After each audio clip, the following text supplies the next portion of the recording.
So we have Newcastle United this weekend at home, which only means that it's going to finish 1-1.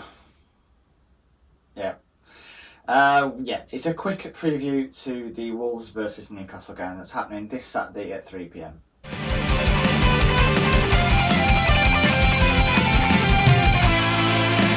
Don't forget to leave a like and subscribe, guys. It goes a massive way. The grind is real, so yeah, any little bit of support you can give helps that massively. Cheers, guys. So for the time being, I'm going to try and make them a little bit shorter, mainly because it is a bit of an asking someone to watch 15 minutes from somebody they don't really know. So obviously, if you've seen my South Bank Wolves content on Instagram, you'll know me from there. But if you're YouTube, which is a completely different platform, you won't know who the hell I am. So it's it's a lot asking for someone to watch someone's content and be like, take it in, if you know what I mean. Like when you don't even know that person, you've got to build that fan base, I guess. So hopefully, just to be quick blast through compared to what it is usually, because usually I have a really I tangent off quite easily, which isn't necessarily a bad thing, but it's not really a good thing either. Anyway, as I was saying, so the injuries, there's been 3 injury updates. So Mascara, we've learned, had a severe hamstring tear. It's one of them where 20 years ago it could be career ending, because with the sciences they lacked back then. 5 to 6 months they're saying him to be out for. Neto, on the other hand, is to be assessed in the next few months. I think it was next month, maybe at the earliest. Johnny is set to be back in the new year, and the only real doubt for this weekend is Ryan Nuri, who obviously suffered a concussion in the Carabao Cup fixture against Tottenham, so he's on the fence of actually returning. The last 5 fixtures, as I alluded to in the intro, all finished 1-1. Apart from one, and that one was in the Asia Trophy, where we beat Newcastle 4-0. Now, I know it was only a pre-season friendly, but still, we know what we are, champions of Asia. Can you name the goal scorers? I'll give you 5 seconds.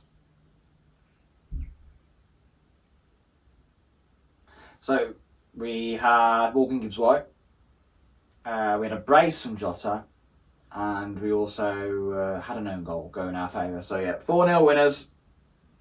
We know what we are. The predicted 11, I will probably say the same. I don't think he will want to change a winning side. There's obviously changes that I personally would implement, so I would hope Markal would be replaced by Ryan Nuri, because I thought Markal wasn't too good last game. However, in circumstances that have arose, I don't think that'll be the case. I also think the body should be in instead of Saiz, but again, I just don't think he's going to change a winning side. I don't think Dendonka's done anything to lose a place, but has Moutinho done anything to keep his? Because I would want Neves back in that side.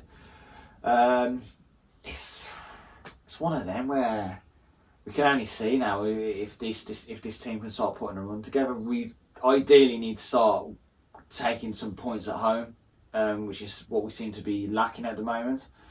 Do you know what? We are well overdue a win at Molineux. We are well overdue, especially with fans, that is. But even with fans or without fans, it's still been a long time. I mean, it was Manchester United? No, it wasn't even Manchester United. Fucking hell, I can't even. I genuinely can't. Probably Brighton. It was Brighton. Morgan Gibbs-White, last minute, weren't it? So the table at the moment reads that Wolves are 14th and Newcastle are 17th. It's one of them where both teams do need the win. If Wolves do win, that's a lot would have to go in their favour, but there is potential moving into the top half.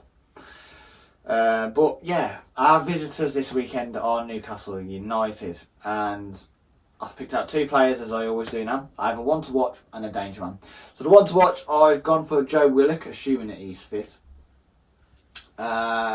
He's well overdue to start scoring goals. Obviously, Newcastle made his signing permanent after a very successful loan spell with the club last season. 14 games, 8 goals. He hasn't scored yet, I don't think. So he is overdue to score. Look, he's obviously got something about him.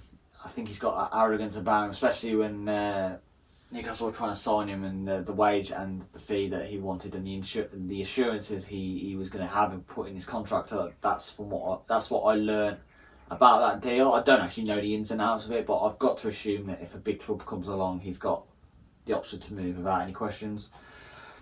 So yeah, the young Englishman, definitely one to look out for. He is a threat, and he potentially could exploit us. And talking of a threat that could exploit us, their danger man is not going to be Callum Wilson because he's injured. Alan St. Maximin now.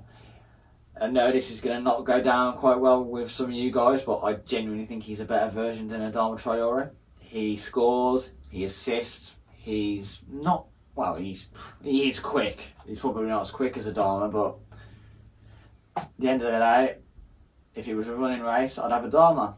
If it was a football game, I'd have St. Maximin. That's how I see it, and I think he's started to come into his element now. It was a slow starter, especially with goals. You know, so far he's got 57 games under his belt for Newcastle, 8 goals. So it's not a lot, but so far this season he's not had a bad return. I think he's got 2 goals already, a couple assists as well. Newcastle fans love him, and I can totally see why. So yeah, he's the one to watch out for as well. But I have put him down as their danger man because I do think he can unlock doors with his ability. So yeah, big 3 points hopefully this weekend. Don't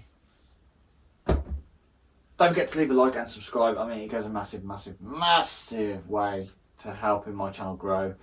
You know, it's I'm not want to pull on heartstrings or ask for sympathy or something like that, but you know, setting up what I have behind with the light, the stand, and then going back in and then editing the video, then doing the thumbnail for the video, it takes up a few hours of my time. Yeah, right now I'd be napping otherwise. But yeah, look, I haven't decided on what I want to do with the competition, but I do want to sort of bring people forward towards this channel. It's one of them. People have their set channels that they enjoy watching. Don't have to name them. You know who they are, what they are. So yeah, like I say, all support, it goes a massive, massive, massive distance for my growth here.